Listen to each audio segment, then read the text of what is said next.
Spill durasi pendakian Merbabu Pia Swanting. Cocok gak sih buat pemula?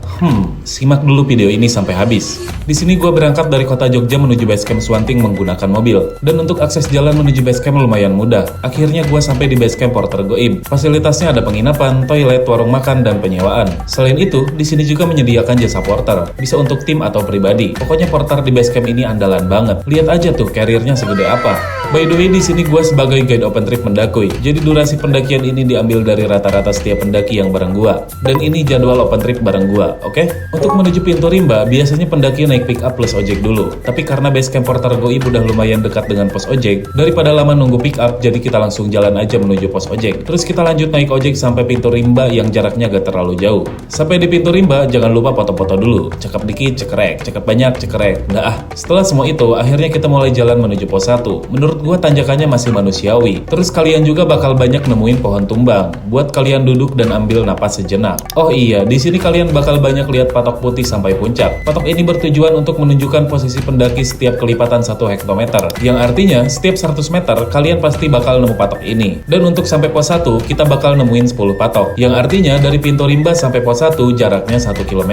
Dan untuk durasi sampai pos 1 sekitar 1 jam 15 menit. Setelah istirahat, kita lanjut jalan lagi menuju pos 2. Di awal perjalanan, loh kok landai? Dan ternyata ini cuman prank. Akhirnya di sini gua mulai dihadapkan dengan tanjakan yang lumayan brutal. Siapin aja gigi 1 ya. Selain pos utama, di sini juga kalian bakal banyak nemu checkpoint yang berupa nama lembah. Dan untuk konturnya didominasi tanah sampai ke puncak. Jadi gua cuma mau ngingetin, kalau kalian mendaki di musim kemarau, gua saranin bawa buff buat melindungi pernapasan dan muka kalian yang glowing dari debu Swanting. Kalau kalian belum punya buff, langsung check out aja di keranjang kuning yang gua sediakan. Dengan jarak 1 km, akhirnya kita sampai di pos 2 dengan durasi 1 jam 30 menit. Gua saranin sebelum kalian jalan menuju pos 3 yang jalurnya lumayan jauh dan berat, kalian mending isi tenaga dulu di sini dengan makan siang, cemilan, dan hidrasi dulu. Setelah istirahat yang lumayan lama, gua lanjut jalan lagi menuju pos 3. Dan untuk menuju pos 3 kalian bakal nemuin 17 patok. Yang artinya jarak dari pos 2 sampai pos 3 adalah 1,7 km.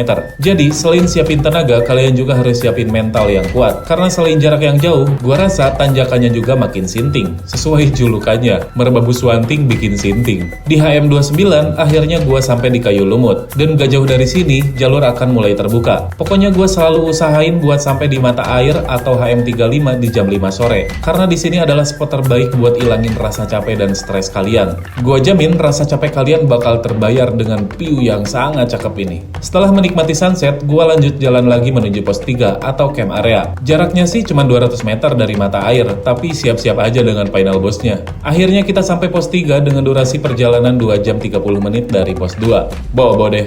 Setelah istirahat di malam hari, akhirnya kita mulai summit di jam 4 pagi. Gua saranin kalau kalian summit mending tembak puncak terlebih dahulu. Karena view terbaik di jalur ini ketika pulang nanti. Tapi itu terserah kalian. Menurut gua, jarak dari camp area ke puncak ini gak terlalu jauh, tapi tanjakannya aja yang brutal banget. Akhirnya kita sampai di puncak Swanting dengan durasi 1 jam. Biar gak kedinginan, di sini gua gak lama-lama beristirahat dan lanjut jalan lagi menuju puncak Triangulasi atau salah satu puncak tertinggi di Merbabu. Di sepanjang jalur kalian bakal nemu banyak spot foto yang viral. Tapi tahan dulu, karena cahaya belum bagus buat foto-foto. Jadi fokus ke puncak aja dulu, oke? Setelah banyak melewati tanjakan, akhirnya kita menemukan jalan yang landai. Ya, lumayan panjang lah untuk sampai ke puncak. Setelah 1 jam perjalanan dari puncak Swanting, akhirnya gua dan teman-teman sampai puncak juga dengan ketinggian 3142 mdpl. Jadi total perjalanan dari base camp sampai ke puncak 7 jam 30 menit. Durasi ini bisa jadi patokan buat kalian yang mendaki konvensional. Untuk yang tektok apalagi trail run, silahkan sesuaikan sendiri dengan gambaran jalur yang udah gua kasih. Apapun gaya pendakiannya, pastikan tetap safety dan bawa turun sampah lu. Kalau kalian suka dengan konten pembahasan seperti ini, jangan lupa like, comment, share, and follow. Next, gua spill jalur gunung apa lagi ya? Dakoi Merbabu! Sampai puncak!